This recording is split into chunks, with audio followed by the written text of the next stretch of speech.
بص يا معلم، 5 أماكن لازم تزورهم لو جيت باريس.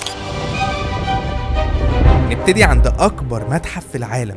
وصلت أكبر متحف في العالم، في 15,000 شخص بيزوروا المكان ده يومياً، وقيمة الحاجات اللي جوه أكتر من 45 مليار دولار. انتوا متخيلين الرقم؟ عشان تتفرج على كل حاجة جوه هتاخد تقريبا أكتر من 100 يوم، لكن أنا مش هقف في الطابور ده، هوريكم حاجة شفتها عجبتني أكتر من المتحف نفسه. جنب المتحف بالظبط في حديقة من أجمل الحدائق اللي شفتها، وبالذات على السانسيت. دان دي بالي رويال، حديقة القصر الملكي. حديقة القصر الملكي مساحتها ضخمة وتصميمها مبهر، الفن والتماثيل والمية والألوان في تناسق رهيب. الناس بتروح تاكل وتستمتع بوقتها، وعلى الغروب بتكون ساحرة. طبعا بتشوف برج ايفل من هناك، الأيقونة المشهورة اللي هو تاني مكان لازم تتصور عنده. قدام البرج على طول هتلاقي أماكن كتير تتصور عندها على الغروب، ولو جيت بالليل هتشوف منظر أجمل مع الإضاءة. تعالوا بقى نوريكم أصيع صورة هتتاخد عند برج ايفل، ميدان تروكاديرو.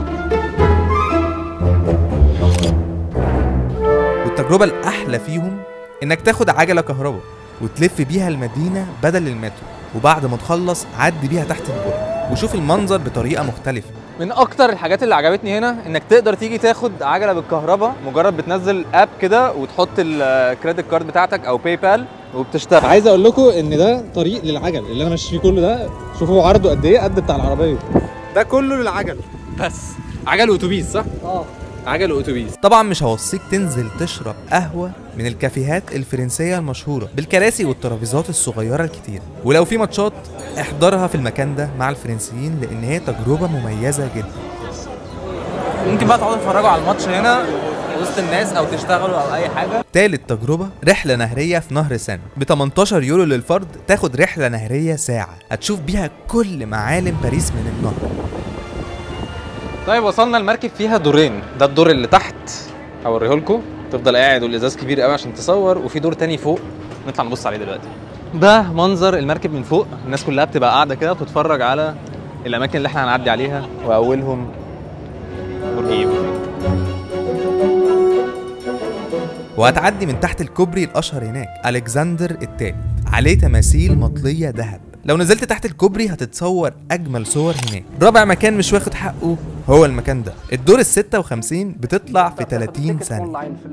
بص يا جماعه، قابلت بالصدفه رائد من تونس شغال في المكان ده، وقرر ان هو يطلعني برج 56 دور عشان نشوف المنظر ده. مونبارناس، ده الدور ال 56 في برج مونبارناس. تبص على باريس كلها احسن من انك تطلع برج ايفل، لانك مش هتشوف الكلام ده. ده بيجيب لك ازاي البرج اتعمل، بس 3 دي انيميشن وبتاع من اول ما الصفر لغايه دلوقتي. واو جامد. تشوف اقوى بانوراما لباريس. لو طلعت فوق الدور 56 59 هتلاقي المنظر ده فوق، وسايبين لك فتحات في الازاز علشان تبص على المنظر كله. واو يا نهار ابيض.